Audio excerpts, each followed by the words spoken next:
Аркадь Куляшоў, камсамольскі білет. Цвёрда трымаўся юнак на дапросе, тоячы словы і думкі свае.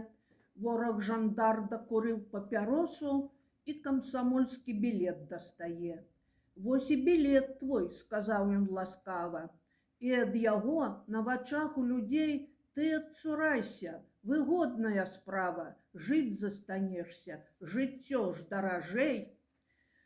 Што ў ім карыснага? Кніжка, не болей, кніжку спалі і размовам канец. Не спалю, адказаў камсамолец, хай лепей сэрца мне спаліць свінец. Ты не згаджаешся? Вельмі шкадую, кінь свой білет у палонку тады. Не, я не кіду ў ваду ледзяную, сам лепш зайдуся ад лютай вады. Добра, хай будзе па-твойму.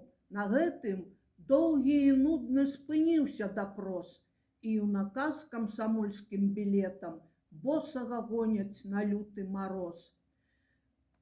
Там ён, абліты вадой ледзяною, к сэрцу рукою білет прыціскаў, быццам білет пад сцюдзёнай вадою сэрцу юначаму стыць не даваў.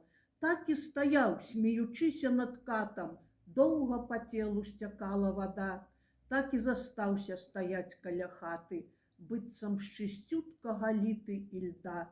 Так і стаіць, як жывы перад намі, так і стаіць, прыціскае білет і не развітваецца з сябрамі і прастаіць яшчэ тысячы лет. Ды не карой ледзяною пакрыты, ды не абліты вадой ледзяной, выліты з бронзы і сонцам абліты, будзе ён вечна стаяць над зямлёй.